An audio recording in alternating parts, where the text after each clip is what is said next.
அனைவருக்கும் வணக்கம். நம்ம அடடா கணிதம் சேனல்ல முந்தைய ஆண்டுகளுக்குள்ள டிஎன்பிஎஸ்சில கேட்கப்பட்ட கேள்வித்தாட்கள் வரிசையில பார்த்துட்டு இருக்கோம். அந்த வரிசையில 2011வது வருஷம் குரூப் 1 எக்ஸாம்ல கேட்கப்பட்ட மிக முக்கியமான கேள்வி. ஒரு கடைக்காரர் 30% லாபம் அடைகிறார். லாபம் அடையும்படி தனது பொருட்களுக்கு விலை நிர்ணயம் செய்கிறார். உடனடியாக பணம் செலுத்துபவர்களுக்கு 10% என்ன கொடுக்கிறார்னா தள்ளுபடி கொடுக்கிறார் இல்லை அவரது லாப சதவீதம் என்ன. கணக்கில் அவங்க என்ன சொல்றாங்க, லாபம் தான் அடைய போகுதுன்னு சொல்றாங்க. ரைட்டா? அதோட சதவீதம் கேட்டிருக்காங்க. இந்த கணக்கில் 2 விஷயத்தை பேசுறாங்க. அவர் எவ்வளோ லாபம் அடைகிற நோக்கில் பொருளை விற்கிறாரு? 30%. என்னது? லாபம். முடிஞ்சு போச்சு ஃபர்ஸ்ட். அடுத்து உடனடியாக பணம் செலுத்துபவர்களுக்கு, இமிடியேட் கேஷ் கட்டுறவங்களுக்கு டிஸ்கவுண்ட் தராரு. எத்தனை பர்சன்டேஜ் டிஸ்கவுண்ட் தராரு? 10% தள்ளுபடி கொடுக்குறாரு. அப்போ இதில் 2 விதமான சொற்கள் பயன்படுத்தப்படுகிறது. ஒன்று லாபம், இன்னொன்று தள்ளுபடி. இப்போ நான் என்ன எடுத்துக்கிறேன்னா, இது ஷார்ட்கட்டாக பார்க்கணும்னா லாபத்தை ப்ளஸ்ன்னு எடுத்துக்கிறேன். அப்போ தள்ளுபடி ஆட்டோமேட்டிக்காக நீங்களே சொல்லுங்கள் என்னவா வரும்? தள்ளுபடிங்கிறது மைனஸை குறிக்கும். லாபங்கிறது ப்ளஸ்னா தள்ளுபடிங்கிறத குறிக்கும், மைனஸ் குறிக்கும்.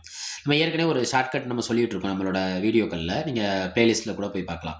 அந்த வீடியோக்களில் என்ன சொல்லிகிட்டு இருக்கோம்னா, லாபம்ங்கிறது ப்ளஸ் தள்ளுபடிங்கிறது மைனஸ். இந்த 2 வெவ்வேறு சொற்கள், அது வெவ்வேறு விதமான வார்த்தைகள் ஒன்றுக்கொண்டு தொடர்பான அல்லது எதிர்மறையான வார்த்தைகள் வரும்பொழுது அதுக்கான ஃபார்முலாங்கிறது என்னென்னா எக்ஸ் ஒய்யை வச்சு பேசணும். இந்த லாபங்கிறத நான் என்ன எடுத்துக்கிறேன்னா எக்ஸ்ன்னு வச்சுக்கிறேன், தள்ளுபடி என்ன வச்சுக்கிறேன், ஒய்ன்னு வச்சுக்கிறேன். இப்போ ஃபஸ்ட் அவர் என்ன அடைகிறார்? லாபம் அடைகிறார். அப்போ லாபம்ங்கிறது ப்ளஸ்ன்னு சொன்னா அப்போ ப்ளஸ் எக்ஸு மைனஸ் ஒய், இது 2 ஒரே குறியா வெவ்வேறு குறியான்னு பாருங்க, வெவ்வேறு குறி மைனஸ். அப்போ 2ஐயும் பெருக்கி எதால் ஊற்றுறணும்? 100ஆல் ஊற்றுறணும். இதான் இதுக்கான ஷார்ட்கட்.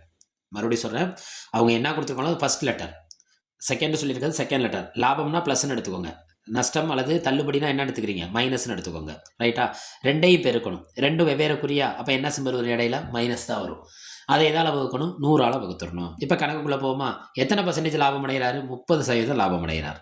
எத்தனை பர்சன்டேஜ் தள்ளுபடி கொடுக்குறாரு? 10% தள்ளுபடி கொடுக்குறாரு. மைனஸ் 30 பெருக்கல் 10 டிவைடட் பை 100. பாருங்க, 30ல் 10 போச்சுன்னா நமக்கு என்ன கிடைக்கும்? 20 மைனஸ் பெருக்கல் தானே இருக்குது. ஒரு ஜீரோக்கு ஒரு ஜீரோ என்ன ஆயிரும்? கேன்சல் ஆயிரும். ஒரு ஜீரோக்கு ஒரு ஜீரோ என்ன ஆயிரும்? கேன்சல் ஆயிரும்.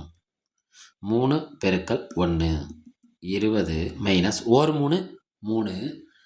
20ல் 3 போச்சுன்னா பாக்கி என்ன கிடைக்கும்? 17.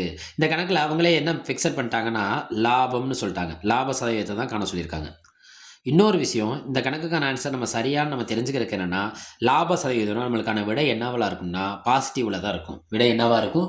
பாசிட்டிவ், அதாவது ப்ளஸ் குறியில் தான் இருக்கும். கண்டிப்பாக என்ன குறியில் இருக்காது? நெகட்டிவ் குறியில் இருக்காது. இன்கேஸ் நெகட்டிவ் குறியில் வந்துன்னா இது எதை குறிக்கிறதா மாறிடும்னா நஷ்டத்தை குறிக்கிறதா மாறிடும். இந்த கணக்கை பொறுத்த வரைக்கும் இது எதை குறிக்கிறதா மாறிடும்னா தள்ளுபடியை குறிக்கிறதா மாறிடும். மறுபடியும் சொல்கிறேன், லாபம் தள்ளுபடி 2ம் ஒரே விதமான 2 வெவ்வேறு விதமான வார்த்தைகள். ரைட்டா? அந்த ஒரே தொடர்களில் இருக்க 2 வெவ்வேறு விதமான வார்த்தைகள். ஒரு ஆளை எக்ஸ்ன்னு எடுத்துக்கிறேன், ஒரு ஆளை ஒய்ன்னு எடுத்துக்கிறேன். லாபத்துக்கு ப்ளஸ் எக்ஸ்ன்னு எடுத்துக்கிறேன், நஷ்டத்துக்கு என்ன எடுத்துக்கிறேன்? மைனஸ் ஒய்ன்னு எடுத்துக்கிறேன். ரைட்டா? 2ஐயும் பெருக்கிறேன், எதால் வகுக்கிறேன்? 100ஆல் வகுக்கிறேன். ஏன் 100ஆல் நான் வகுக்கிறேன்னா சதவீதம் காண்பதற்காக.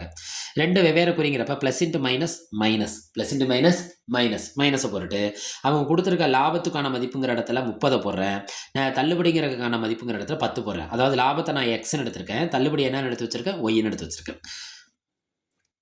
அப்போ இதற்கான விடைங்கிறது நம்மளோட ஆப்ஷனில் எதை குறிக்கும்? பியை குறிக்கும். அடடா கணிதம் சேனலை லைக் பண்ணுங்க, சப்ஸ்கிரைப் செய்யுங்க, சப்போர்ட் பண்ணுங்க.